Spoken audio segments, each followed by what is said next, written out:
नमस्कार,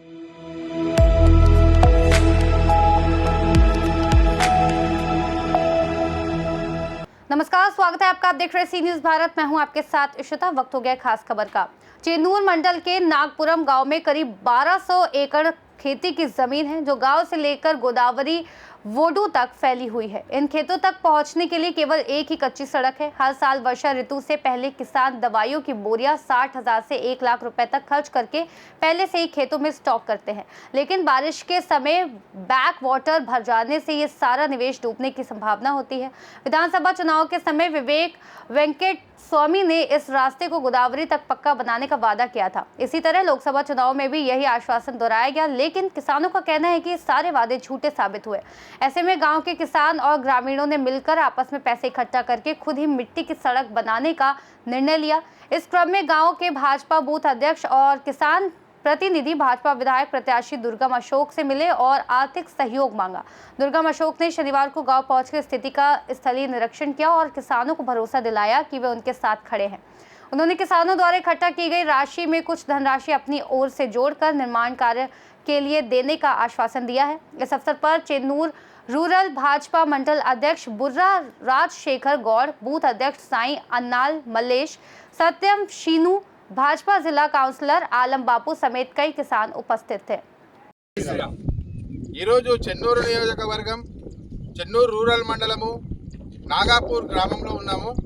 మరి గత ఒక 5-6 నెలల కిందట కూడా ఈ ప్రాంతానికి వచ్చినాం। ఇక్కడికి వచ్చినప్పుడు మా బూత్ అధ్యక్షుడి ఆధ్వర్యంలో అన్న మా నాగాపూర్ గ్రామానికి చెందిన రైతుల భూములన్నీ సుమారు 1200 ఎకరాలు గోదావరి వరకు ఉన్నాయన్న, ఆ పొలాలకు వెళ్ళాలంటే దారి సరిగా లేదన్న। మాకు వివేక్ వెంకటస్వామి గారు మరి ఎమ్మెల్యే ఎలక్షన్లు అప్పుడు మాట ఇచ్చారని చెప్పి 5-6 నెలల కిందట వచ్చినప్పుడు కూడా మేము ఇక్కడ విజిట్ చేసినాం। మరి 5-6 నెలల కిందట కూడా ఎమ్మెల్యే గారికి కూడా హెచ్చరించినాం, మీరు ఎన్నికైన తర్వాత చేపిస్తా అని వాగ్దానం చేసిర్రు, మరి దాన్ని హామీ నిలబెట్టుకోవాలని మరి అప్పుడు కూడా చెప్పినాం। అప్పటికి ఇప్పటికీ కనీసం సోయి కూడా లేదు। ఆయన కావాల్సింది 18 నెలల పాలనలో ఆయన మంత్రి పదవి కోసం ఢిల్లీ చుట్టూ తిరిగిండు, వాళ్ళ కొడుకు ఎంపీ సీట్ కోసం మరి ఆయన తిరిగిండు, కానీ ఇక్కడి ఓట్లతో గెలిచిన మరి ఇక్కడ ప్రజల బాధలు మాత్రం ఆయనకి ఎలాంటి పట్టింపు లేదు।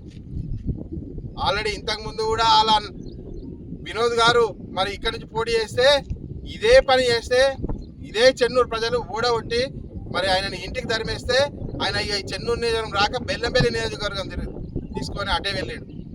నీకు కూడా అదే గతి పడుతుంది, ఎందుకంటే అబద్ధపు హామీలు ఇచ్చి నువ్వు హామీలు ఇస్తే ప్రజలు ఆశపడతారు, ఆశపడి మాకు ఏదో ఒక రోడ్ వస్తుందని చెప్పి మంచిగా అవుతుందని చెప్పి వస్తారు। ఇక్కడి రైతులు సుమారు ఇక్కడ మీరు చూస్తున్నారు 1200 ఎకరాలు ఉంటుంది అటు ఇటు సుమారు। మరి ఒక్కొక్క రైతు వారి మందు బస్తాలను తెచ్చుకోవడానికి ఒక్కొక్క రైతు సుమారు 50 నుంచి 70 వేల రూపాయల మందు బస్తాలను వర్షానికంటే ముందు, వర్షాలు రాకముందే స్టాక్ తీసుకొచ్చి పెట్టుకుంటారు।